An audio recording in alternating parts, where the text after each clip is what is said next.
പരമാത്മനേ സ്നേഹരൂപനേ കനിവോടെ അണയേണമേ ഉള്ളിൽ വരദാനമരുളേണമേ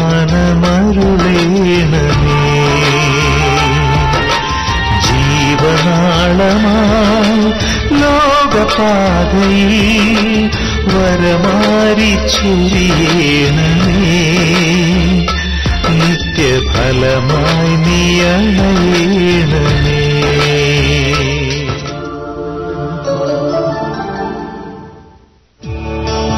നീ മാത്രം മതി നീ മാത്രം മതി നീ മാത്രം മതി എനിക്ക് മാത്രം മതി നീ മാത്രം മതി നീ മാത്രം മതി എനിക്ക് നീ മാത്രം മതി നീ മാത്രം മതി നീ മാത്രം മതി എനിക്ക് യേശു മാത്രം മതി യേശു മാത്രം മതി യേശുവേ യേശു മാത്രം മതി യേശു മാത്രം മതി എനിക്ക് യേശു മാത്രം മതി യേശു മാത്രം മതി യേശു മാത്രം മതി യേശു മാത്രം മതി എനിക്ക് ശക്തമായി വർഷിക്കപ്പെടണമേ പിതാവേ യേശു മാത്രം യേശു മാത്രം മതി യേശു മാത്രം മതി എനിക്ക് ആ സ്നേഹം മതി ആ സ്നേഹം മതി ആ സ്നേഹം മതി ആ സ്നേഹം മതി യേശുവേ അവിടെ നിറങ്ങി വന്നങ്ങി വെളിപ്പെടുത്തണമേ ആ സ്നേഹം മതി പിതാവേ ആ സ്നേഹം മതി ആ സ്നേഹം മതി എനിക്ക് ആ സ്നേഹം മതി ആ സ്നേഹം എല്ലാവരിലും നിറയട്ടെ പിതാവേ ആ സ്നേഹം പിതാവേ ആ സ്നേഹം ശക്തമായ അഭിഷേകം ചെയ്യണം ആ സ്നേഹം മതി ആ സ്നേഹം മതി പിതാവേ പരിശുദ്ധ ദൈവമേ ആ സ്നേഹം മതി എനിക്ക് ആ സ്നേഹം മതി ആ സ്നേഹം മതി ആ സ്നേഹം മതി ആ സ്നേഹം മതി എനിക്ക് വന്നവനെ ഓ ശക്തി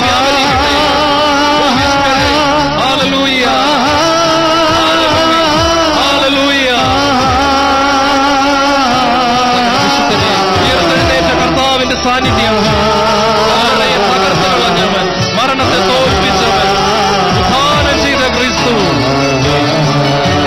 നിങ്ങളുടെ ഹൃദയങ്ങളിൽ രാജാവായി വരിക വിജയക്കൊടിയുമായി എഴുന്നേറ്റവനെ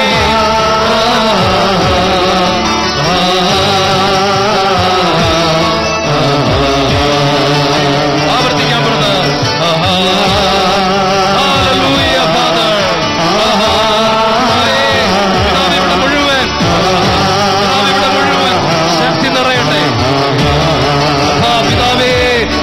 മലയിൽ ഇറങ്ങി വന്നു ഇറങ്ങട്ടെ മോശ കണ്ട മഹത്വം ഏലിയാ കണ്ട മഹത്വം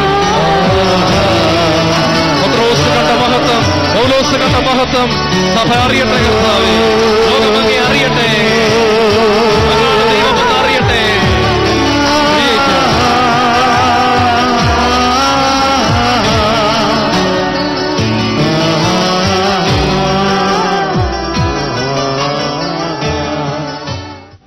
സാന്നിധ്യത്തിനായി നന്ദി പറയുന്നു മക്കളെ ഓർത്ത് നന്ദി പറയുന്നു അവരുടെ മേൽ കൊടുത്തിരിക്കുന്ന അഭിഷേകത്തിനായി നന്ദി പറയുന്നു അവരങ്ങേ പാടി ആരാധിക്കുന്ന സമയത്ത് അവിടുത്തെ ആത്മാവിനെ അങ്ങ് വർഷിച്ചല്ലോ പിതാവേ thank you Lord thank you Lord പിതാവേ സർവശക്തനായ പിതാവേ, ഇറങ്ങി വരണമേ, ഇറങ്ങി വരണമേ. അപ്പൻ ഇറങ്ങി വരട്ടെ. ഞങ്ങളുടെ അപ്പൻ ഇറങ്ങി വന്ന് രോഗികളെ തൊടട്ടെ, തകർന്നവരെ തൊടട്ടെ, എല്ലാവരും. പിതാവേ, അപ്പാ, daddy, we love you, we love you, we love you, Lord.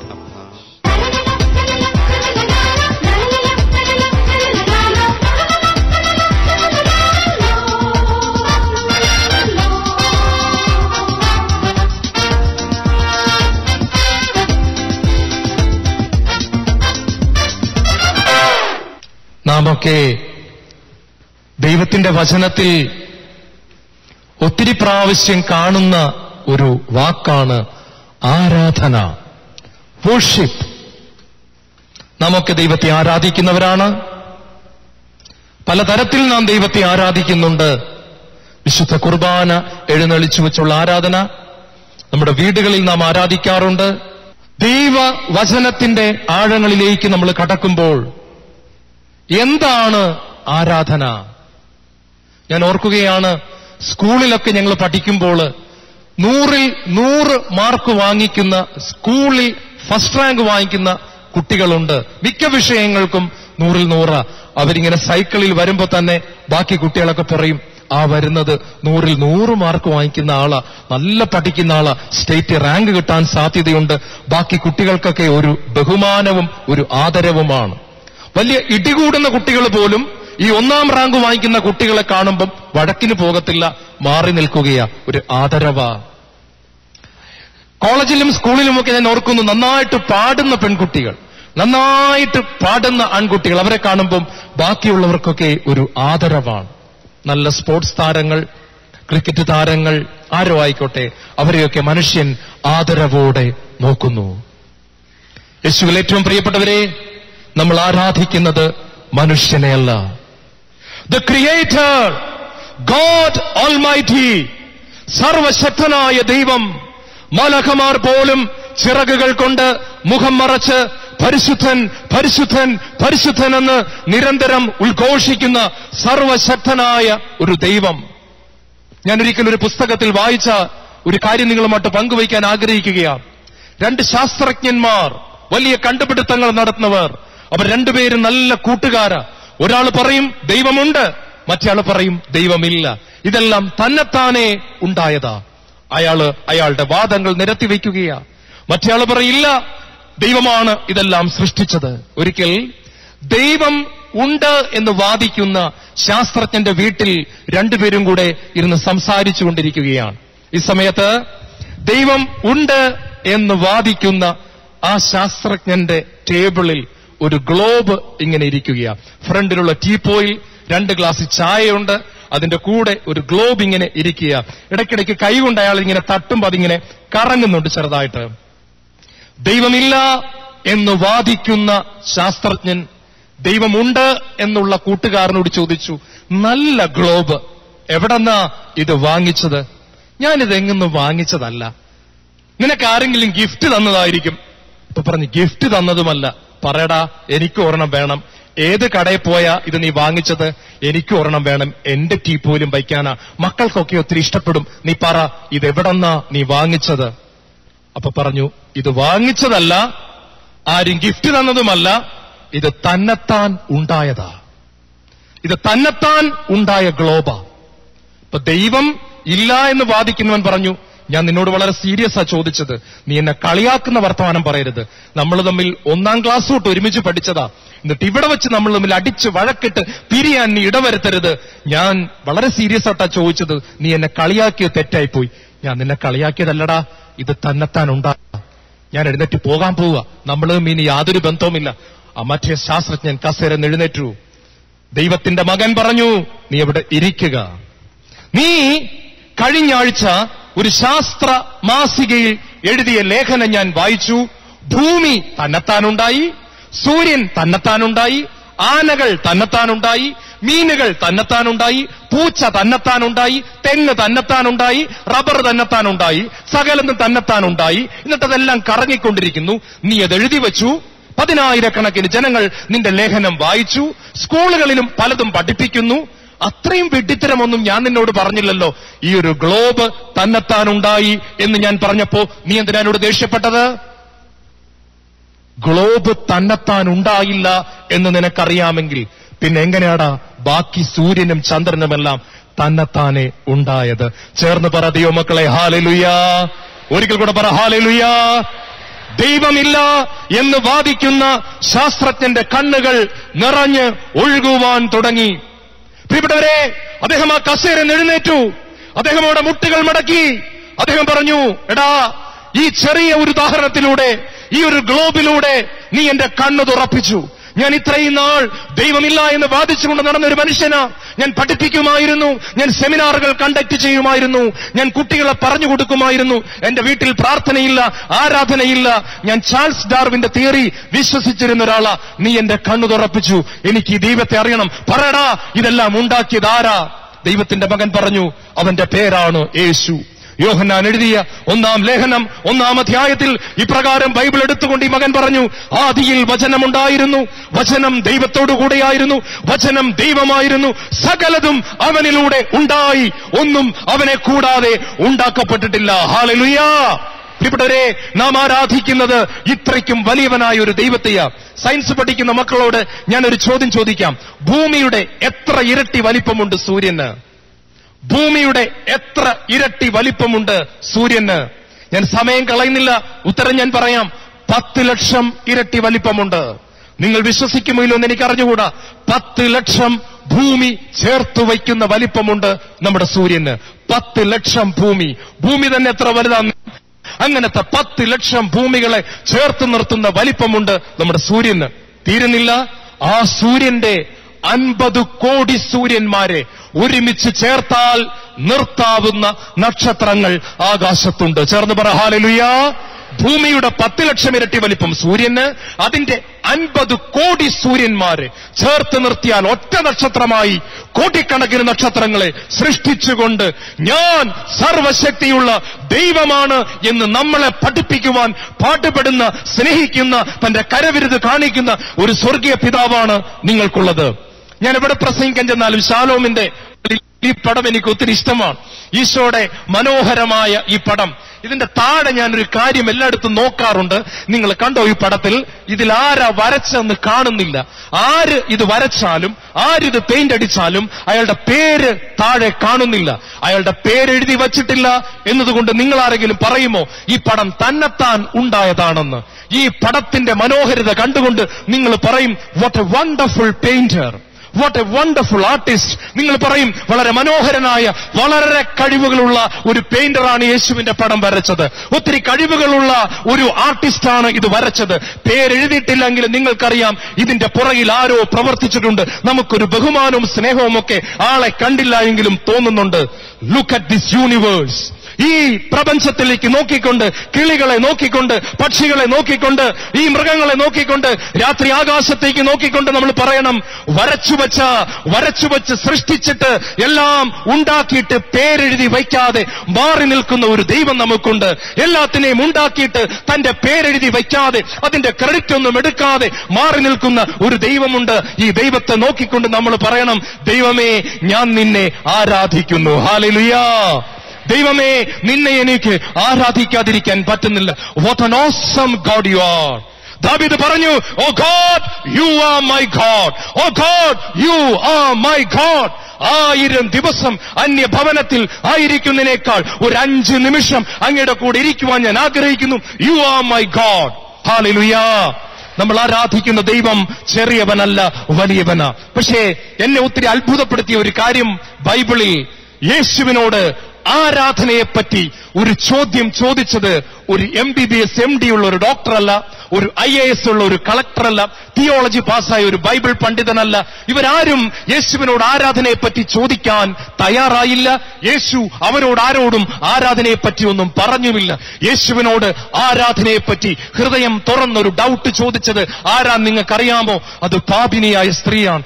യോഹന്നാന്റെ സുവിശേഷം 4-ാം അധ്യായത്തിൽ നമ്മൾ കാണുന്നുണ്ട്, കർത്താവേ, ദൈവത്തെ ആരാധിക്കേണ്ടത് ആ മലയിലാണോ ഈ മലയിലാണോ, എങ്ങനെയാണ് ദൈവത്തെ ആരാധിക്കേണ്ടതെന്ന് ചോദിച്ചത് വേശ്യാവൃത്തിയിൽ ജീവിച്ച ഒരു സ്ത്രീയാണ്. 5 ഭർത്താക്കന്മാരോടൊപ്പം ജീവിച്ച ഒരു സ്ത്രീയാണ്.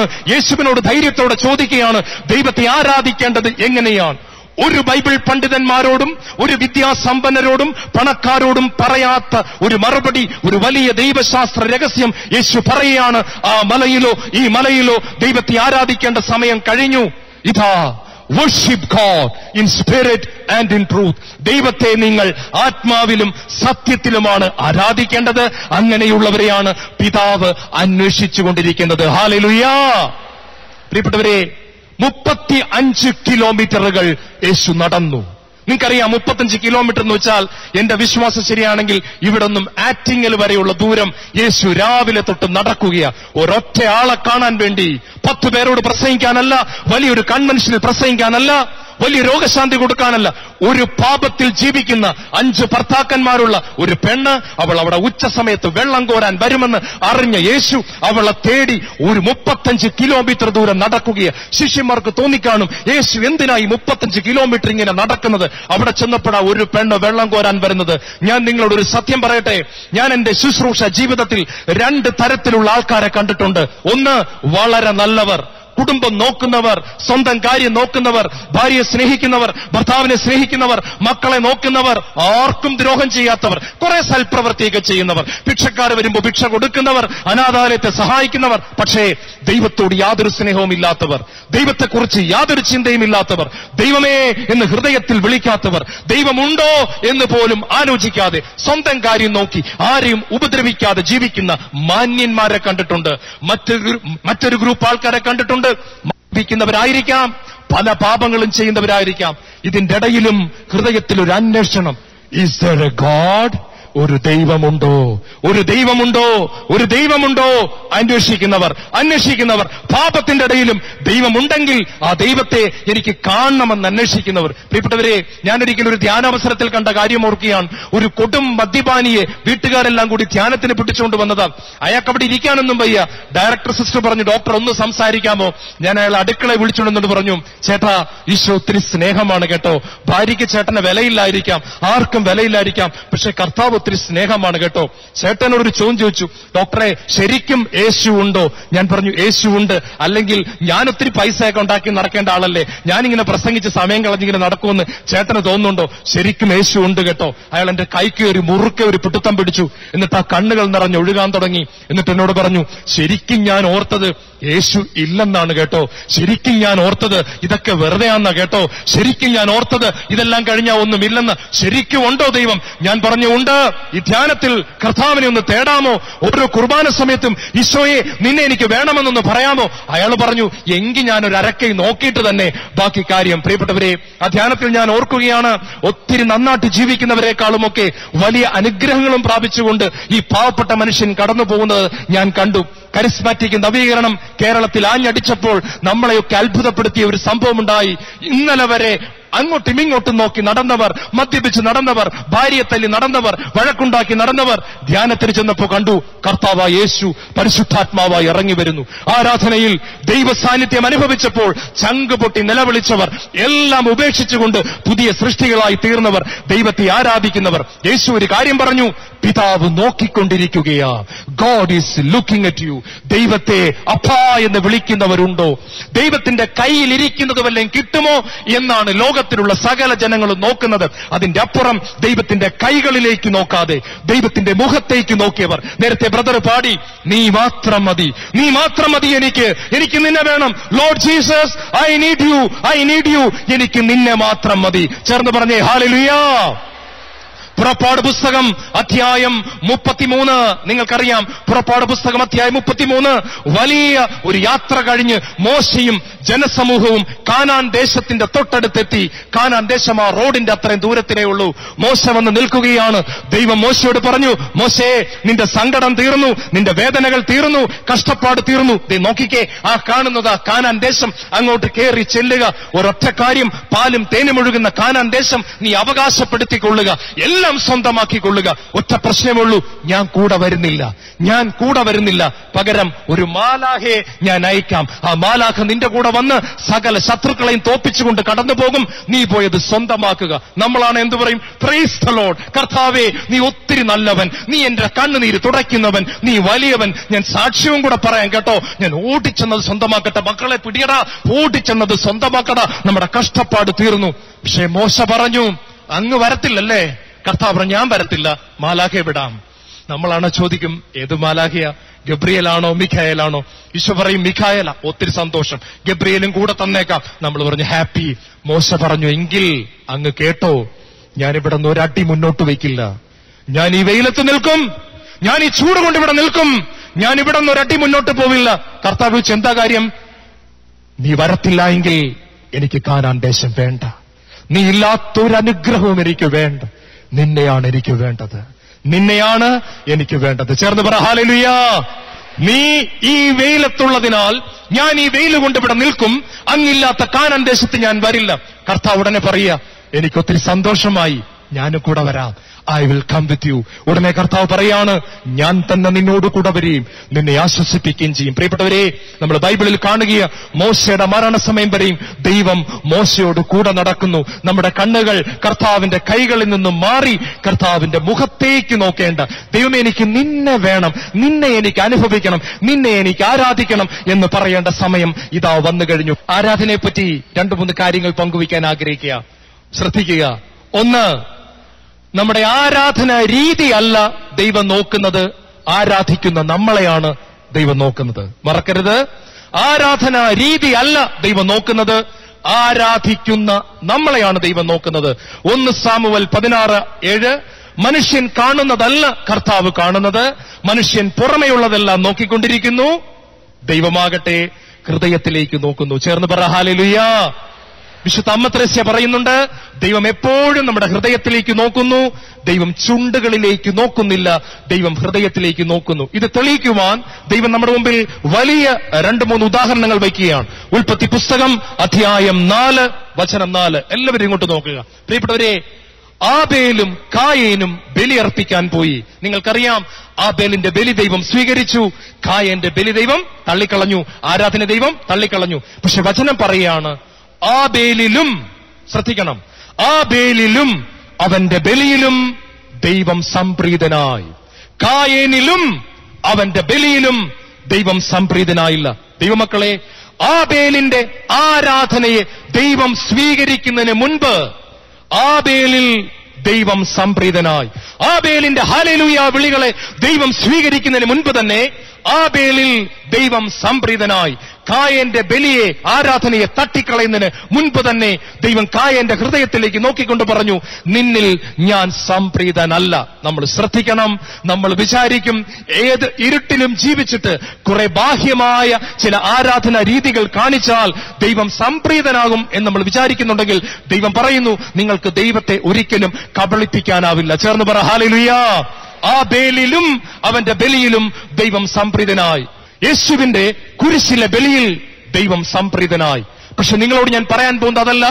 യേശുവിന്റെ കുരിശ് ബലിയിൽ ദൈവം സംപ്രീതനാകുന്നതിന് കുറെ നാളുകൾക്ക് മുൻപ് തന്നെ ദൈവം സ്വർഗത്തിൽ നിന്നും ഉച്ചത്തിൽ ഒരു കാര്യം വിളിച്ചു പറഞ്ഞു. യേശുക്രിസ്തുവിന് 30 വയസ്സുള്ളപ്പോൾ ദൈവം വിളിച്ചു പറഞ്ഞു, കുരിശിലെ ബലിയിലും ആരാധനയിലും ഒക്കെ സംപ്രീതനാകുന്നതിന് മുമ്പ് യേശുവിന്റെ ജീവിതത്തെ നോക്കി പിതാവ് വിളിച്ചു പറഞ്ഞു, this is my beloved son whom I am well pleased. ഇത് എന്റെ പൊന്നോമന മകൻ, അവനിൽ ഞാൻ സംപ്രീതനായി. ദൈവമക്കളെ, യേശുവിൽ സംപ്രീതനായ പിതാവ് യേശുവിന്റെ കുരിശു മരണത്തിൽ സംപ്രീതനായി. ചേർന്ന് പറ ഹല്ലേലൂയ. യേശുവിൽ പിതാവ് ആദ്യം സംപ്രീതനായി. അതിനാൽ യേശുവിന്റെ ആരാധനയിലും അവിടുന്ന് സംപ്രീതനായി. എനിക്ക് ഉറപ്പുണ്ട്, യേശു ഒരു പാപമെങ്കിലും ചെയ്തിരുന്നെങ്കിൽ യേശുവിന്റെ കുരിശുമരണത്തിൽ ആ പിതാവ് സംപ്രീതനാകുമായിരുന്നില്ല, നമുക്ക് രക്ഷ കിട്ടുകയും ചെയ്യുമായിരുന്നില്ല. ആദ്യം ആ പിതാവ് യേശുവിൽ സംപ്രീതനായി, യേശുവിന്റെ ആരാധനയിലും സംപ്രീതനായി. നമ്മൾ സാധാരണ ആരാധന എന്നൊക്കെ പറയുമ്പോൾ 2 പാട്ടൊക്കെ പാടി 2 സ്തുതിപ്പൊക്കെ നടത്തിയിട്ട് നമ്മൾ പറയും, ഇന്ന് ഞങ്ങൾ നന്നായിട്ട് ദൈവത്തെ ഒന്ന് ആരാധിച്ചു. പക്ഷേ പ്രിയപ്പെട്ടവരെ, ആരാധന എന്ന് പറയുന്നത് ഒരു ലൈഫ് സ്റ്റൈലാണ്. ആരാധന എപ്പോഴും ഉള്ളിൽ നടന്നുകൊണ്ടിരിക്കേണ്ട ഒരു കാര്യമാണ്. ഹല്ലേലൂയ. അതിലോട്ട് ഞാൻ അല്പം കഴിയുമ്പോൾ കടക്കാം. വേറൊരു ഉദാഹരണം കൂടെ പറയാം. നിങ്ങൾക്ക് ദാവീദിനെ പറ്റി നിങ്ങൾക്കൊക്കെ അറിയാം. പഴയ നിയമത്തിൽ ദൈവത്തെ ഏറ്റവും മനോഹരമായിട്ട് ആരാധിച്ച വ്യക്തിയാണ് ദാവീദ്. നൃത്തം ചെയ്യുമായിരുന്നു. ഇടയ്ക്ക് തുണി പോലും ഉരിഞ്ഞുപോയി നൃത്തം ചെയ്തു, ദൈവത്തെ ആരാധിച്ചു. അത്രയ്ക്കും മനോഹരമായിട്ട് ദൈവത്തെ ആരാധിച്ചു. ജനങ്ങളെല്ലാം പറഞ്ഞു, ഇതുപോലെ ആരാധിക്കുന്ന ഒരു രാജാവ് ഇസ്രായേലിലുണ്ടോ? എന്തൊരു ആരാധന വീരനാണ്, എന്തൊരു പാട്ടുകാരനാണ് അദ്ദേഹം. വയലിനെടുത്ത് വായിക്കുമ്പോൾ പിശാചുക്കൾ ഓടുന്നു. സാവൂള് പോലും അത്ഭുതപ്പെട്ടു, ഇതൊരു ആരാധനാ വീരൻ തന്നെ. കാലം കടന്നുപോയി. ദാവീദിനെ പറ്റി ദൈവം പറയുന്നുണ്ട്, എന്റെ ഹൃദയത്തിനിണങ്ങിയ മനുഷ്യൻ, എന്റെ ഹൃദയത്തിനിണങ്ങിയ മനുഷ്യൻ, a man with God's own heart. ദൈവം ദാവീദിൽ സംപ്രീതനായിരുന്നു. ദാവീദിന്റെ പാട്ടിലും ആരാധനയിലും ഡാൻസിലുമൊക്കെ സംപ്രീതനായി. കാലം കടന്നുപോയി. അങ്ങനെ ഇരിക്കെ ദാവീദ് പാപം ചെയ്തു, ദാവീദ് വ്യഭിചാരം ചെയ്തു, ദാവീദ് കൊലപാതകം ചെയ്തു, ദാവീദ് ഒരു കുടുംബത്തെ തകർത്ത് കളഞ്ഞു. ദാവീദ് വളരെ വളരെ മോശമായ രീതിയിൽ പ്രവർത്തിച്ചു. നമ്മൾ ബൈബിളിൽ കാണുക, ദാവീദ് ആരാധന മുടക്കിയില്ല. ദാവീദ് ചാക്കൊടുത്തു, ദാവീദ് ചാരം പൂശി, ദാവീദ് ദൈവത്തെ ആരാധിക്കാൻ തുടങ്ങി. അന്ന് കൊട്ടാരത്തിലെ ജനമെല്ലാം പറഞ്ഞു, ഇതുപോലൊരു ആരാധന നമ്മുടെ രാജാവ് നടത്തിയിട്ടില്ല. സ്വർഗം ഇറങ്ങി വരാൻ പോകുക, എന്ത് സംഭവിക്കും നമുക്ക് നോക്കാം. നമ്മുടെ രാജാവിന് എന്തു പറ്റി? ആഹാരം കഴിക്കുന്നില്ല, വെള്ളം കുടിക്കുന്നില്ല, ചാക്കൊടുത്തിരിക്കുന്നു, ചാരം പൂശിയിരിക്കുന്നു, എന്തൊരാരാധന. പക്ഷെ സ്വർഗത്തിലെ ദൈവം പറഞ്ഞു, ദാവീദേ, നിന്റെ ആരാധനയിൽ ഞാൻ സംപ്രീതനല്ല. ദാവീദേ, യു ഹാവ് ഡിസപ്പോയിന്റഡ് മീ. ദാവീദേ, നീ എന്നെ നിരാശപ്പെടുത്തി. നിന്റെ ആട്ടും പാട്ടവും ഒക്കെ എനിക്കിഷ്ടമായിരുന്നു. നീ ഇന്നലെ വരെ എന്നെ തൃപ്തിപ്പെടുത്തി. നിന്റെ ജീവിതം എനിക്ക് പ്രീതികരമായിരുന്നു. നീ എന്റെ മുമ്പിൽ നീതിമാനായി ജീവിച്ചു, നീ വിശുദ്ധനായി ജീവിച്ചു. അതുകൊണ്ട് നിന്റെ ഹല്ലേലൂയ വിളി കേൾക്കുമ്പോൾ എനിക്ക് ഇമ്പമായിരുന്നു. നിന്റെ പാട്ടിൽ, നിന്റെ ആരാധനയിൽ എന്റെ ഹൃദയം തുടിക്കുമായിരുന്നു. ദാവീദേ, ഇന്നത്തെ നിന്റെ ആക്ഷൻ ഒന്നും എനിക്ക് എന്റെ മുമ്പിൽ ചെലവാവില്ല. നിന്റെ ഈ ചാക്കുടുപ്പും നിന്റെ ഈ ചാരം പൂശും എനിക്ക് കാണുമ്പോൾ സങ്കടം വരുന്നു. നീ എന്നെ വേദനിപ്പിച്ചു. You have grieved my Holy Spirit. നീ എന്റെ പരിശുദ്ധാത്മാവിനെ വേദനിപ്പിച്ചു. നീ ഇന്ന് എന്ത് കാണിച്ചാലും നിന്റെ ആരാധനയിൽ ഞാൻ സംപ്രീതനാവില്ല. ചേർന്ന് പറയാം ഹല്ലേലൂയ. ദാവീദ് ആരാധിച്ചുകൊണ്ട് പറഞ്ഞു, കർത്താവേ, ആ കുഞ്ഞിനെ നീ ജീവിപ്പിക്കണം. കർത്താവ് പറഞ്ഞു, നിന്റെ ആരാധന എനിക്ക് സ്വീകാര്യമല്ല. ദാവീദിലും ദാവീദിന്റെ ആരാധനയിലും ദൈവം സംപ്രീതനായില്ല. നിങ്ങൾ നോക്കുക, പള്ളിയിലേക്ക് രണ്ട് വ്യക്തികൾ കടന്നു പോകുന്നു. ഒരേ വിശുദ്ധ കുർബാനയുടെ മുമ്പിൽ ഒരുപോലെ കുമ്പിടുന്നു, ഒരേ പാട്ടുകൾ പാടുന്നു, ഒരേ പ്രാർത്ഥന ചൊല്ലുന്നു, ഒരേപോലെ എല്ലാം കാണിക്കുന്നു, ഒരേപോലെ ആമേൻ പറയുന്നു, ഒരേപോലെ പുറത്തിറങ്ങുന്നു. ഒരാൾ അഭിഷേകം പ്രാപിക്കുന്നു, ഒരാൾ വന്നതുപോലെ മടങ്ങുന്നു. ഒരാൾ ദൈവത്തെ പ്രസാദിപ്പിക്കുന്നു, ഒരാൾ വന്നതുപോലെ മടങ്ങുന്നു. എന്താ കാരണം? എന്താ കാരണം? ഒരേ ലിറ്റർജിക്കൽ പ്രാർത്ഥന വിശുദ്ധ കുർബാനയിൽ നമ്മൾ ചൊല്ലുന്നു, ഒരേപോലെ പാട്ട് പാടുന്നു, ഒരേപോലെ കൈ ഉയർത്തുന്നു, ഒരേപോലെ കൈ കൂപ്പുന്നു, ഒരുപോലെ മുട്ടുകുത്തുന്നു, ഒരുപോലെ നാക്ക് നീട്ടി വിശുദ്ധ കുർബാന സ്വീകരിക്കുന്നു. ചിലർ വന്നതുപോലെ മടങ്ങുന്നു, ചിലർ വന്നതിനേക്കാൾ പ്രകാശിതരായി മടങ്ങുന്നു. ചിലർ അഭിഷേകം പ്രാപിച്ചു മടങ്ങുന്നു, ചിലർ അനുഗ്രഹം പ്രാപിച്ചു മടങ്ങുന്നു. ഒരേ ആരാധന ദൈവം രണ്ടു വിധത്തിൽ സ്വീകരിക്കുന്നു. ചേർന്ന് പറഞ്ഞേ ഹല്ലേലൂയ.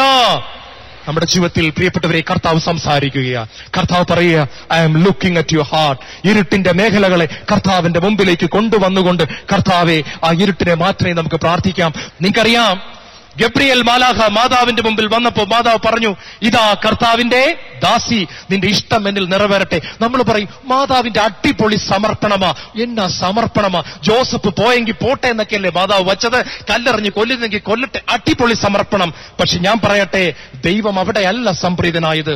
ദൈവം ചെറുപ്പം തൊട്ടേ അവളെ നോക്കിക്കൊണ്ടിരുന്നു. ഇവളെങ്ങനെയാ ആൺപിള്ളാരോട് ഇടപെടുന്നത്, ഇവളെങ്ങനെയാ മറ്റുള്ളവരെ നോക്കുന്നത്, ഇവളെങ്ങനെയാ പ്രാർത്ഥിക്കുന്നത്, ഇവളെങ്ങനെയാ മാതാപിതാക്കളോട് സംസാരിക്കുന്നത്, ഇവളെങ്ങനെയാ എന്നെ സ്നേഹിക്കുന്നത്, അതെല്ലാം നോക്കിക്കൊണ്ട് ഇതാ കർത്താവിന്റെ ദാസി എന്ന വചനം മാതാവ് പറയുന്നതിന് തൊട്ടു മുമ്പ് സ്വർഗം ഒരു അഭിപ്രായം പറഞ്ഞു. അത് പറയുവാൻ ഗബ്രിയേലിനെ പറഞ്ഞു വിട്ടു. ഗബ്രിയേൽ വന്നിട്ട് പറഞ്ഞു, ഗബ്രിയേലിന് നേരെ നിൽക്കാൻ പറ്റുന്നില്ല കേട്ടോ. ഗബ്രിയേൽ അടിതൊട്ട് മുടി വരെ അങ്ങോട്ട് നോക്കി. ഗബ്രിയേലിന്റെ കൈ അറിയാതെ കൂപ്പിപ്പോയി. ഒരു മനുഷ്യന്റെ മുൻപിൽ മാലാഖ കൈകൾ കൂപ്പുന്ന ഒരു രംഗം ബൈബിളിൽ ഞാൻ ഉൽപ്പത്തി തൊട്ട് വെളിപാട് വരെ നോക്കിയിട്ടും എനിക്ക് കാണാൻ സാധിക്കുന്നില്ല. പ്രിയപ്പെട്ടവരെ, ഗബ്രിയേൽ അറിയാതെ കൂപ്പിപ്പോയതാ. കാര്യം എന്താണെന്നറിയോ? ഗബ്രിയേൽ ഒരു കാര്യം കണ്ടു. താൻ ആരെയാണോ സ്വർഗത്ത് ആരാധിക്കുന്നത്, ആ ദൈവം ഇവളിൽ നിറഞ്ഞു നിൽക്കുകയാണ്. ആൻഡ് അവൻ കണ്ടതാണ് പ്രകാശം. മാതാവിനെ നോക്കിക്കൊണ്ട് ഇങ്ങനെ പറയുകയാണ്, hail Mary full of grace. ദൈവകൃപ നിറഞ്ഞവളെ. 90% എന്നല്ല, 75% എന്നല്ല, 50% നിറഞ്ഞവളെ, ബാക്കി ഇരുട്ടുള്ളവളെ എന്നല്ല, 100% ദൈവത്തിന്റെ കൃപ നിറഞ്ഞവളെ, ഇരുട്ടില്ലാത്തവളെ, പ്രകാശം നിറഞ്ഞവളെ, നിനക്ക് സ്വസ്തി. പ്രിയപ്പെട്ടവരെ, ഇത് സ്വർഗത്തിന്റെ അഭിപ്രായമാണ്. മാതാവിലും മാതാവിന്റെ സമർപ്പണത്തിലും ദൈവം സംപ്രീതനായി. ചേർന്ന് പറ ഹല്ലേലൂയ. നമ്മൾ ഒത്തിരി ആരാധിക്കുന്നവരായിരിക്കാം, പക്ഷെ നമ്മുടെ ഹല്ലേലൂയ വിളികൾക്ക് മുൻപായി ദൈവം നമ്മുടെ ഹൃദയത്തിലേക്ക് നോക്കിക്കൊണ്ട് നമ്മുടെ ആരാധനയെ സ്വീകരിക്കുന്നത്. രണ്ടാമത്തെ കാര്യം എനിക്ക് നിങ്ങളുമായിട്ട് പങ്കുവയ്ക്കുവാനുള്ളത്, സഹനത്തിന്റെയും വേദനയുടെയും നടുവിലുള്ള ആരാധന ദൈവത്തിന് വളരെ പ്രീതികരമാണ്. ഹല്ലേലൂയ. നിങ്ങളോട് ഞാനൊരു കാര്യം പറയാം. സ്വർഗത്ത് പോയാൽ നടുവേദനയുടെ ഇടയ്ക്ക് ദൈവത്തെ ആരാധിക്കാൻ പറ്റുകയില്ല. സ്വർഗത്ത് പോകുമ്പോൾ തലവേദനയുടെ ഇടയ്ക്ക് ദൈവത്തെ ആരാധിക്കാൻ പറ്റുകയില്ല. സ്വർഗത്ത് പോകുമ്പോൾ ഹോസ്പിറ്റലിൽ കടന്നുകൊണ്ട് ദൈവത്തെ ആരാധിക്കാൻ പറ്റുകയില്ല.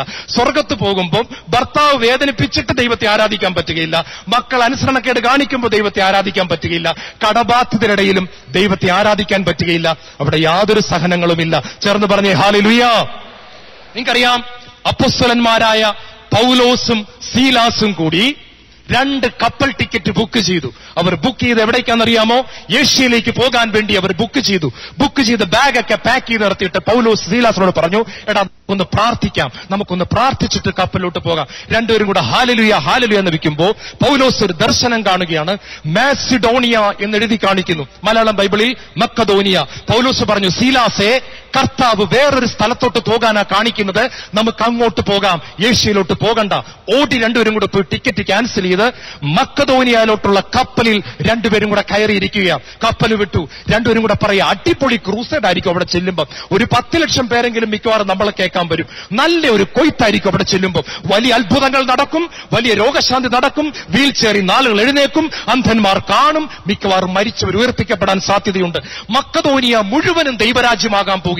കർത്താവ് ചുമ്മയാണോ അങ്ങോട്ട് പോകണ്ടെന്ന് പറഞ്ഞിട്ട് ഇങ്ങോട്ട് പോകാൻ പറഞ്ഞത്? എന്ത് രസമായിരിക്കും അവിടെ ചെല്ലുമ്പോൾ.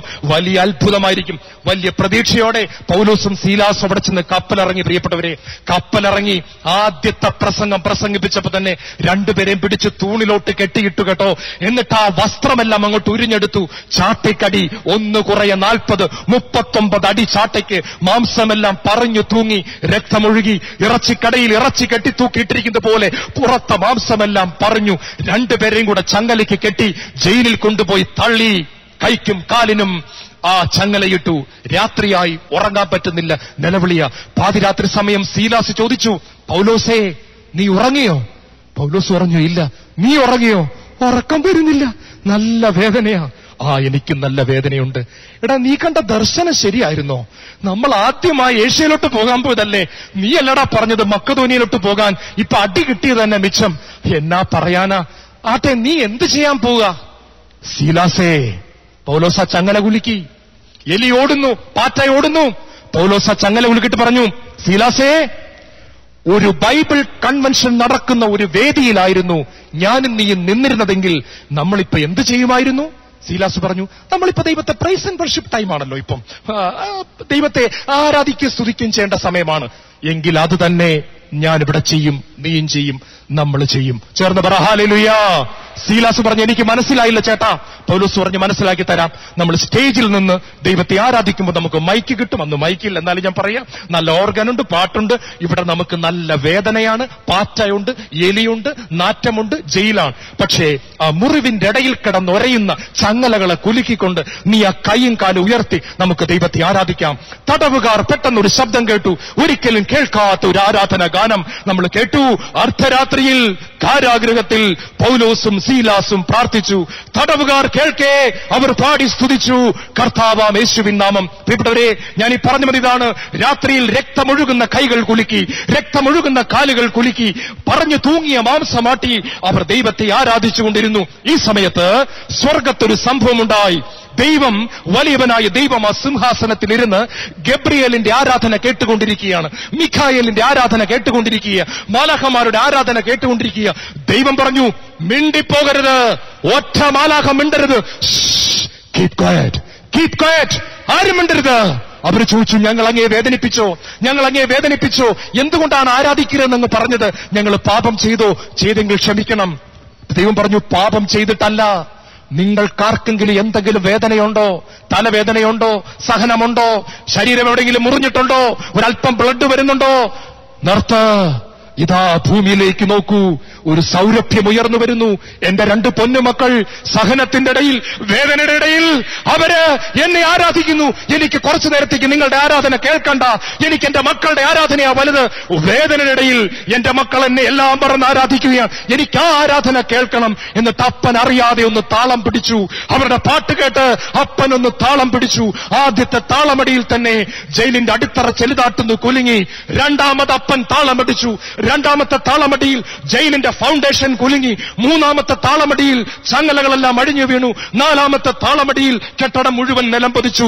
അഞ്ചാമത്തെ താളമടിയിൽ തടവുകാർ സ്വതന്ത്രരായി. എന്നെ കേട്ടുകൊണ്ടിരിക്കുന്ന ദൈവത്തിന്റെ മകനെ, ദൈവത്തിന്റെ മകളെ ഞാൻ ഉറപ്പിച്ചു പറയട്ടെ, വേദനയുടെ നടുവിൽ വേദന മറന്ന് ദൈവത്തെ ആരാധിക്കുമ്പോൾ സ്വർഗം നിശബ്ദമാവുകയാണ്. അപ്പൻ നമ്മുടെ ആരാധനയ്ക്ക് ചെവി കൊടുക്കുകയാണ്. അപ്പൻ അറിയാതെ താളമടിക്കുമ്പോൾ നമ്മുടെ ജീവിതത്തിന്റെ സഹനത്തിന്റെ അടിത്തറ കുലുങ്ങി, പൈശാചിക ബന്ധനങ്ങൾ വിട്ടുപോകുന്നു. മാത്രമല്ല, നമ്മുടെ കുടുംബത്തിൽ ആരൊക്കെയോ ദൈവത്തോട് അനുസരണം കാണിക്കാതെ ബന്ധനത്തിലായിരുന്നു, അവരുടെ കെട്ടുകളെയും കൂടി ദൈവം അഴിക്കും. അന്ന് ആ തടവിൽ പൗലോസിന്റെയും സീലാസിന്റെയും കെട്ട് മാത്രമല്ല അഴിഞ്ഞത്, തടവുകാരുടെ മുഴുവൻ കെട്ടും അഴിഞ്ഞു വീണു. നാം സഹനമത്യത്തിൽ ദൈവത്തെ ആരാധിക്കുമ്പോൾ നമ്മുടെ കുടുംബത്തിൽ ഇതുവരെ മാനസാന്തരത്തിലേക്ക് വരാത്ത നമ്മുടെ മക്കൾ, അനുസരണമില്ലാതെ നടക്കുന്നവർ, അവരുടെ കെട്ടുകളെ കൂടി ദൈവം അഴിക്കും. ചേർന്ന് പറ ഹല്ലേലൂയ. എല്ലാ സൽപ്രവൃത്തികളും ചെയ്യുക, നന്നായിട്ട് പ്രാർത്ഥിക്കുക, ഉപവാസം എടുക്കുക, മറക്കുക, എല്ലാ നന്മയും ചെയ്യുക, മറന്നു കളയുക. മത്തായി 25 യേശു പറഞ്ഞു, എനിക്ക് ദാഹിച്ചു, നിങ്ങൾ എനിക്ക് കുടിക്കാൻ തന്നു, എനിക്ക് വിശന്നു, നിങ്ങൾ എനിക്ക് ഭക്ഷിക്കാൻ തന്നു. അവർ ചോദിച്ചു, എപ്പോൾ? അവർ ചെയ്തു, മറന്നു കളഞ്ഞു. അവർ നന്മ ചെയ്തു, മറന്നു കളഞ്ഞു. അവരതിന്റെ കണക്ക് കൂട്ടി വച്ചില്ല. ദൈവം ചോദിച്ചു, നീ എനിക്ക് ചെയ്തു? അവർ പറഞ്ഞു, എപ്പോൾ? അവർ മറന്നു കളഞ്ഞു. പ്രിയപ്പെട്ടവരെ, എല്ലാം ചെയ്യുക, എന്നിട്ട് മറഞ്ഞു കളയുക. ഒഴിഞ്ഞ കരവുമായിട്ട് ദൈവത്തിന്റെ സന്നിധിയിലേക്ക് കടന്നു വരിക. ഹെബ്രായ ലേഖനം അധ്യായം 11:4 പറയുന്നു, വിശ്വാസം മൂലം ആബേലിന്റെ ബലി ദൈവം സ്വീകരിച്ചു. എല്ലാവരും ഇങ്ങോട്ട് ശ്രദ്ധിക്കുക. ആദവും ഹവ്വയും കൊച്ചിലെ തൊട്ടേ ആബേലിനെയും കായേനെയും ചില കാര്യങ്ങൾ പഠിപ്പിച്ചു കൊടുത്തു. അവർ പറഞ്ഞു, മക്കളെ, പണ്ട് ദൈവം ഞങ്ങളുടെ കൂടെ നടന്നു കേട്ടോ. എന്നും ദൈവം ഇറങ്ങി വരുമായിരുന്നു. എന്നിട്ട് ഞങ്ങൾ പാപം ചെയ്തപ്പോഴാ പർദീസ നഷ്ടപ്പെട്ടു പോയത്. അന്ന് ഞങ്ങളൊരു മണ്ടത്തരം കാണിച്ചു. ദൈവം അന്ന് വൈകിട്ട് വന്നപ്പോ ഞാൻ ഇല കൊണ്ടുള്ള ഒരു ചുരിദാർ തയ്ച്ചിട്ടു.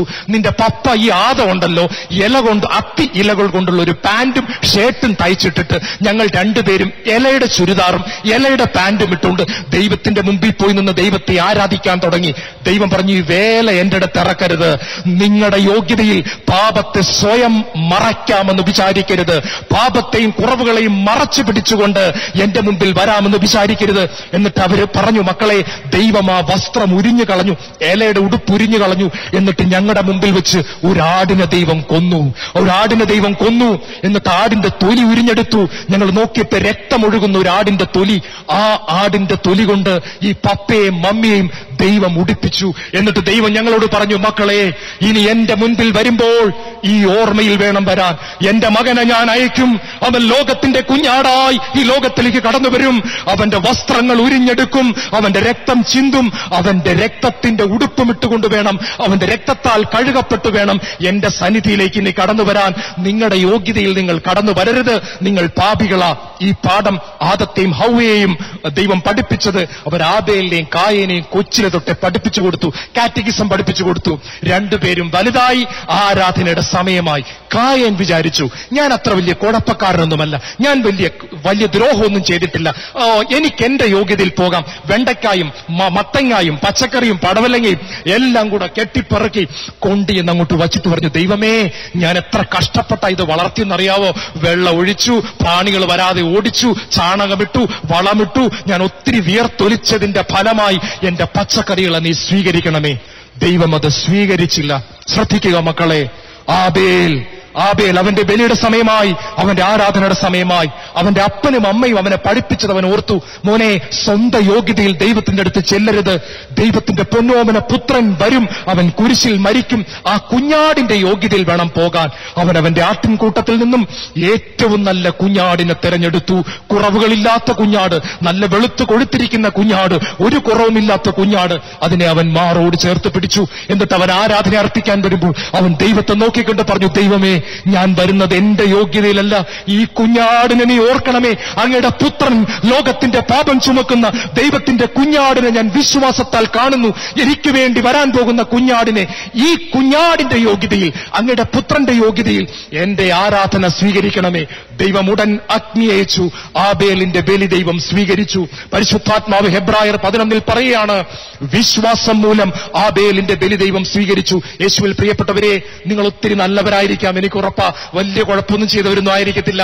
പക്ഷെ നമ്മൾ കർത്താവിനടുത്ത് ചെല്ലുമ്പോൾ ഒഴിഞ്ഞ കരങ്ങളുമായിട്ട് കടന്നു ചെല്ലണം കേട്ടോ. നിങ്ങളുടെ വീട്ടിലേക്ക് ഒരു ഭിക്ഷക്കാരൻ കടന്നു വരികയാ, അയാളുടെ കയ്യിൽ ഒന്നുമില്ല. നിങ്ങൾ അയാൾക്ക് ചിലപ്പോൾ 2 രൂപ 5 രൂപ കൊടുക്കും. വേറൊരു ഭിക്ഷക്കാരൻ വരിക, നിറച്ച് നോട്ട് കൈ പിടിച്ചിട്ടുണ്ട്. അമ്മ വല്ലതും തരണേ. നിങ്ങളുടെ ഉള്ളിൽ പറയും, ഇഷ്ടം പോലെ കിട്ടിയിട്ടുണ്ട്, ഇവന് എന്തെങ്കിലും ചെറുതായിട്ട് കൊടുത്തില്ലേലും കുഴപ്പമില്ല, 25 പൈസ 50 പൈസ കൊടുത്താൽ മതി. ഒന്നുമില്ലാത്ത ഒരാൾ വിറയ്ക്കുന്നു, അമ്മാ എനിക്കിന്നൊന്നും കിട്ടിയിട്ടില്ല.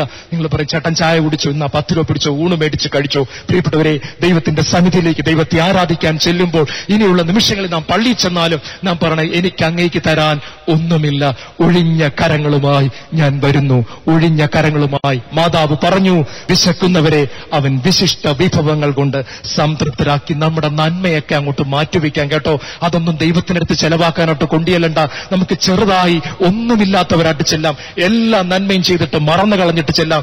ദൈവമേ, ഞാനിതാ ഒഴിഞ്ഞ കരങ്ങളുമായി വരുന്നു. പ്രിയപ്പെട്ടവരെ, 4-മത്തേതായിട്ട് നമ്മുടെ ശരീരങ്ങളെ ഒരു ബലിയായി അർപ്പിച്ചുകൊണ്ടുള്ള ആരാധന ദൈവത്തിന് പ്രീതികരമാണ്. ലേവ്യരുടെ പുസ്തകം 6-ാം അധ്യായം 9-ാം വാക്യത്തിൽ പറയുന്നു, ബലിപീഠത്തിലെ തീ ഒരിക്കലും കെട്ടുപോകരുത്. ബലിപീഠത്തിലെ തീ ഒരിക്കലും കെട്ടുപോകരുത്. ഹല്ലേലൂയ. നമ്മളെ സാധാരണ നമ്മൾ റോഡിൽ കൂടെയൊക്കെ പോകുമ്പോൾ നമ്മൾ എങ്ങനെ നടന്നു പോകുന്നത്? നമ്മൾ അടുക്കളയിലായിരിക്കുമ്പോ ഈ സമയത്തൊക്കെയാ ദൈവം നമ്മളെ ശ്രദ്ധിക്കുന്നത് കേട്ടോ. ഹല്ലേലൂയ. എനിക്ക് ഉറപ്പാ, നിങ്ങൾ ഇവിടെ ഇരുന്ന് എന്നെ കേട്ടുകൊണ്ടിരിക്കുമ്പോഴല്ല, ഇവിടെ നിങ്ങൾക്ക് യാതൊരു ഡിസ്ട്രാക്ഷൻസും ഇല്ല. നല്ലൊരു ഓഡിറ്റോറിയമാണ്, നല്ല പാട്ടുകളാണ്, വളരെ ശ്രദ്ധയോടെ നിങ്ങൾ ദൈവവചനം കേട്ടുകൊണ്ടിരിക്കുന്നു. പക്ഷേ ദൈവം നമ്മളെ ശ്രദ്ധിക്കുന്നത് എപ്പോഴാണെന്നറിയാമോ? ആരും നമ്മളെ ശ്രദ്ധിക്കുന്നില്ല എന്ന് ഉറപ്പുവരുന്ന സമയത്ത് നാം എങ്ങനെ പെരുമാറുന്നു, എന്ത് ചിന്തിക്കുന്നു, എന്ത് ഭാവന കാണുന്നു, എന്താണ് നാം ആലോചിക്കുന്നത്, അതിനെ ദൈവം നോക്കിക്കൊണ്ടിരിക്കുന്നു. ആ ആരാധനയെ ദൈവം വിലമതിക്കുന്നു. ചേർന്ന് പറ ഹല്ലേലൂയ. ഹല്ലേലൂയ. നിങ്ങൾ ദൈവത്തോട് ചോദിക്കുക, ദൈവമേ, അങ്ങേക്ക് ഏറ്റവും ഇഷ്ടപ്പെട്ട ആരാധന ഏതാ? റോമാലേഖനം 12:1, നിങ്ങളുടെ ശരീരങ്ങളെ വിശുദ്ധവും ദൈവത്തിന് പ്രീതികരവുമായ ഒരു സജീവ ബലിയായി സമർപ്പിക്കുവിൻ. ഇതായിരിക്കട്ടെ നിങ്ങളുടെ യഥാർത്ഥ ആരാധന. ഞാൻ ഈ പ്രസംഗമൊക്കെ കഴിഞ്ഞ് നേരെ റോഡിൽ കൂടെ പോകുമ്പോഴാണ് ഇഷ്ടം പോലെ പോസ്റ്ററുകൾ അവിടെ നിരത്തി വെച്ചിരിക്കുന്നു. സുന്ദരികളായ ഒരുപാട് പെൺകുട്ടികളുടെ മോഡലുകളൊക്കെ അവിടെ ഇങ്ങനെ എഴുന്നേറ്റ് നിൽക്കുകയാണ്. പെട്ടെന്ന് എന്റെ കണ്ണുകൾക്ക് ഒരു ആഗ്രഹമുണ്ട്, അതിനെ എല്ലാം ഒന്ന് നോക്കണം. ഈ സമയത്ത് നിങ്ങൾ ആരും എന്നെ കാണുന്നില്ല, എന്റെ അടുത്തിരിക്കുന്ന ആള് എന്നെ ശ്രദ്ധിക്കുന്നില്ല, ആരും അറിയുന്നില്ല. ബലി നടക്കുകയാണ്. ഞാൻ ഉള്ളിൽ പറയും, ഇല്ല, എന്റെ കണ്ണുകളെ ഒരു ബലിയായി ഞാൻ സമർപ്പിക്കുന്നു. ഞാനത് നോക്കില്ല. ഈശോയ്ക്ക് ഇഷ്ടമില്ലാത്തത് ഞാൻ നോക്കില്ല. എന്റെ കണ്ണുകളെ ഒരു ബലിയായി ദൈവം സമർപ്പിക്കുന്നു. ഞാൻ സമർപ്പിക്കുന്നു. ഒറ്റ മനുഷ്യൻ കണ്ടില്ല, ആരും കണ്ടില്ല. പിശാച് കണ്ടു, ദൈവം കണ്ടു. പിശാചിന്റെ മുഖമൊന്ന് വാടി. ദൈവം പറഞ്ഞു, വെരി ഗുഡ്. ചേർന്ന് പറഞ്ഞേ ഹല്ലേലൂയ. നമ്മളെ നന്നായിട്ട് ഒരാൾ വേദനിപ്പിച്ചു, നമ്മുടെ നാക്കിലോട്ട് എന്താണ്ട് അങ്ങോട്ട് കയറി വന്നു. തിരിച്ചതുപോലെ അവന്റെ ഒരു കുറ്റം പറയാൻ ഈ സമയത്ത് പെട്ടെന്ന് നമ്മൾ പിടിച്ചിട്ട് പറഞ്ഞു, എന്റെ നാവിനെ ഒരു ബലിയായി ഞാൻ സമർപ്പിക്കുന്നു. തിരിച്ചു പറയുന്നില്ല. അയാൾ ജയിച്ചെന്ന് പറഞ്ഞ് നമ്മളെ കുറ്റപ്പെടുത്തിയിട്ട് കടന്നുപോയി. നാം പറയാതെ മിണ്ടാതിരുന്ന സമയത്ത് ദൈവം പറഞ്ഞു, വെരി ഗുഡ്. നാവിന്റെ ബലിയെ ദൈവം സ്വീകരിച്ചു, കണ്ണിന്റെ ബലിയെ ദൈവം സ്വീകരിച്ചു. ഒറ്റയ്ക്ക് ഞാൻ ഇരിക്കുന്നു, എന്റെ വീട്ടിൽ ആരുമില്ല, ടി വി ഉണ്ട്, കമ്പ്യൂട്ടർ ഉണ്ട്, റിമോട്ട് എന്റെ കയ്യിലുണ്ട്. മ്ലേച്ഛ നിറഞ്ഞ TV ചാനലുകൾ നിറഞ്ഞു നിൽക്കുന്നു. വീട്ടിൽ അപ്പനില്ല, അമ്മയില്ല, ഭാര്യയില്ല, ഭർത്താവില്ല, ഞാൻ മാത്രം. ദൈവം ആ സമയത്ത് എന്റെ ആരാധനയെ നോക്കിക്കൊണ്ടിരിക്കുകയാണ്. എന്റെ തലച്ചോറിനെ ഞാൻ ബലിയായിട്ട് അർപ്പിച്ചുകൊണ്ട് ഞാൻ പറയുന്നു, ഇല്ല, എന്റെ തലച്ചോറിനെ, എന്റെ ചിന്തകളെ ഞാൻ ഒരു ബലിയായി അർപ്പിക്കുന്നു. ചേർന്ന് പറ ഹല്ലേലൂയ. നന്നായിട്ട് പറ ഹല്ലേലൂയ. ഇതാണ് ആരാധന. This is worship. Worship God in spirit and in truth. എന്ന് വെച്ചാൽ അർത്ഥം, ആത്മാവിൽ ദൈവത്തെ ആരാധിക്കുക. പുറമേ ആളുകൾ നോക്കുന്ന ആക്ഷനെ അല്ല ദൈവം നോക്കുന്നത്.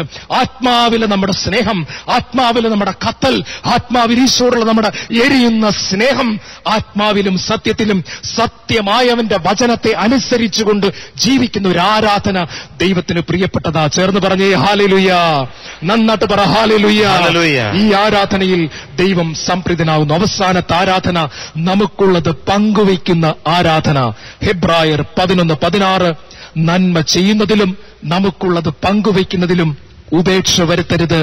ആ ബലി ദൈവത്തിന് പ്രീതികരമാണ്. ഹല്ലേലൂയ.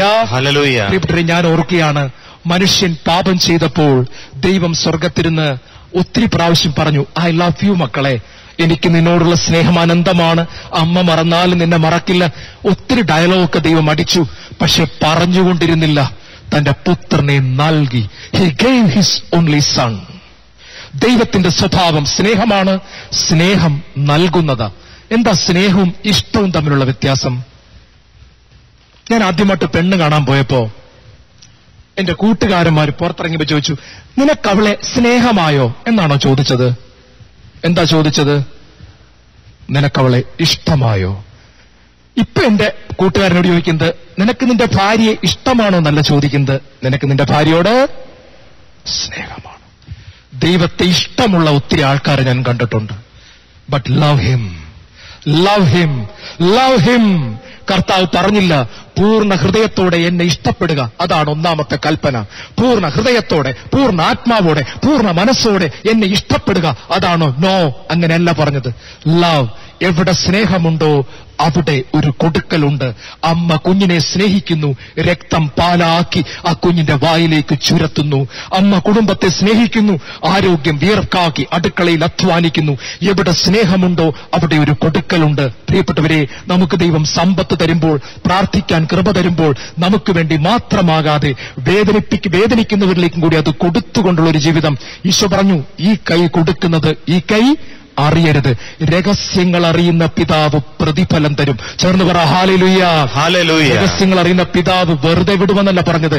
രഹസ്യങ്ങൾ അറിയുന്ന പിതാവ് പ്രതിഫലം തരും. നമ്മുടെ മുമ്പിൽ ഈശോ ഒത്തിരി പേരെ കൊണ്ടുവരും കേട്ടു. ക്യാൻസറായിട്ട് ചികിത്സിക്കാൻ പറ്റാത്തവർ, വിധവയുടെ മകളെ കെട്ടിക്കാൻ പറ്റാത്തവർ, ഇവരൊക്കെ വന്ന് നിലവിളിക്കുമ്പോൾ യാക്കോബ് പറയുന്നുണ്ട്, എന്താണ് യഥാർത്ഥ ഭക്തി? ദൈവത്തിന്റെ മുമ്പിൽ യഥാർത്ഥ ഭക്തി 1-ാം അധ്യായത്തിന്റെ 27-ാം വാക്യത്തിൽ പറയുന്നു, അനാഥരുടെയും വിധവകളുടെയും ഞെരുക്കങ്ങളിൽ അവരുടെ സഹായത്തിനെത്തുക, ലോകത്തിന്റെ കളങ്കമേൽക്കാതെ നിങ്ങളെ കാത്തുസൂക്ഷിക്കുക. ഒരു വിധവ തന്റെ മകളെ കെട്ടിക്കാൻ പാടുപെടുമ്പോ, അപ്പനും അമ്മയുള്ളവർ പോലും കഷ്ടപ്പെടുന്ന ഈ ലോകത്താ പ്രിയപ്പെട്ട ഒരു വിധവ തന്റെ മകളെ കെട്ടിക്കാൻ പാടുപെടുമ്പോ കൈ നീട്ടുമ്പോ 10 രൂപ ഒന്നും കൊടുത്ത് പറഞ്ഞു വിടരുത്. മദർ തെരേസ പറഞ്ഞിട്ടുണ്ട്, കൊടുക്കുമ്പോ നിങ്ങൾക്ക് മുറിയണം, കൊടുക്കുമ്പോ ഇച്ചിരി നോവണം, അതാ കൊടുപ്പ്. ചേർന്ന് പറഞ്ഞേ ഹല്ലേലൂയ. കൊടുക്കുമ്പോ ഒന്ന് അറിയണം, കൊടുക്കുമ്പോ ഒന്ന് നോവണം. ദൈവം കടക്കാരനാകത്തില്ല കേട്ടോ. അമർത്തിക്കുലുക്കി നിറച്ചളർന്ന് അവൻ ഇട്ടുതരും. പങ്കുവയ്ക്കുന്ന ആ ആരാധന നമ്മുടെ സമ്പത്തായാലും പ്രാർത്ഥനയായാലും സമയമായാലും പുഞ്ചിരിയായാലും ഒക്കെ വേദനിക്കുന്നവർക്കായി കൊടുക്കുന്ന ആരാധന ദൈവത്തിന് സ്വീകാര്യമാണ്. നമുക്ക് ഒരു നിമിഷം എഴുന്നേറ്റ് നിൽക്കാം. എല്ലാവരും ഒരു നിമിഷം കണ്ണുകൾ അടയ്ക്കുക. പ്രിയപ്പെട്ടവരെ, ഒരു അഭിഷേകത്തിന് വേണ്ടി കൂടെ ആഗ്രഹിച്ചുകൊണ്ട് എന്റെ ജീവിതം ഒരു ആരാധനയായി തീരണം.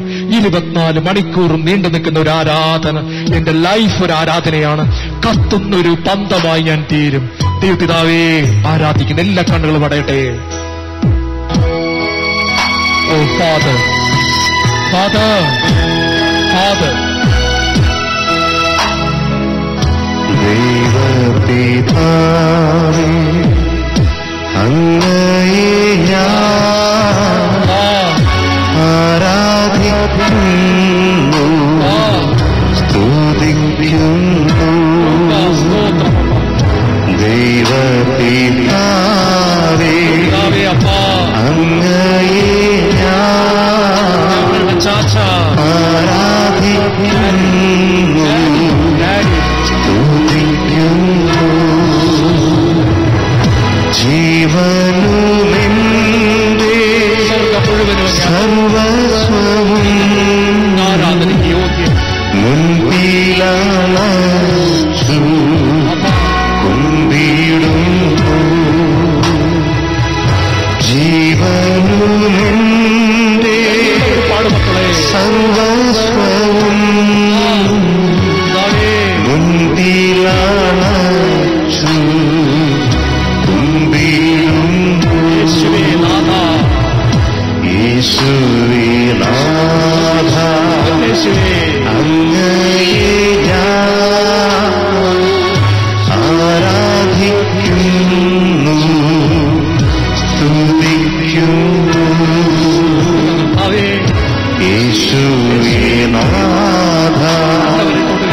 അങ്ങയെ ഞാൻ ആരാധിക്കുന്നു,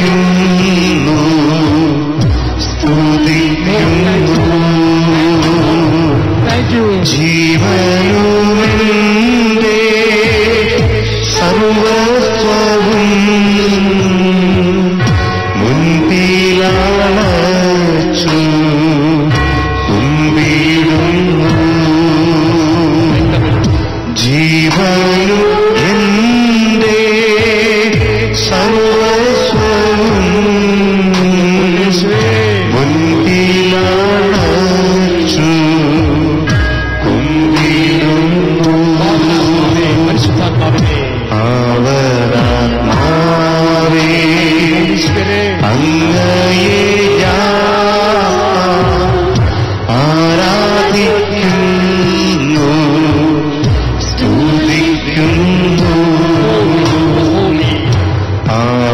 ആവരാത്മാവേ അങ്ങയെ ഞാൻ ആരാധിക്കുന്നു, സ്തുതിക്കുന്നു. ജീവനു എന്റെ സർവസ്വവും മുൻപിലണച്ചു കുമ്പിടുന്നു. ജീവനുമെന്റെ സർവസ്വവും മുൻപിലണച്ചു കുമ്പിടുന്നു. ഹല്ലേലൂയ, ഹല്ലേലൂയ, ഹല്ലേലൂയ, ഹല്ലേലൂയ, ഹല്ലേലൂയ,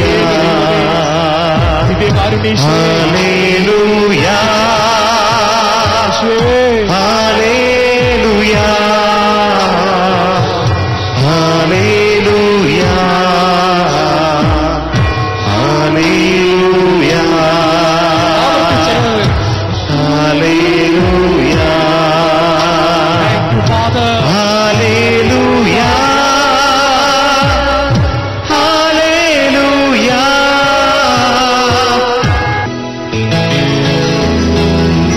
നമ്മുടെ ജീവിതം മുഴുവൻ ഈശോയ്ക്കുള്ളതാ മക്കളെ.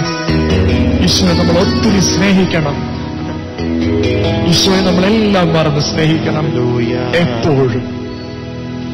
Price the Lord. കേരളമുണരുന്നു, ഭാരതമുണരുന്നു, ജനമേ ഉണരൂ നവജനമാ, അണിയണിയായി വരമാരി ചൊരിയുന്നു.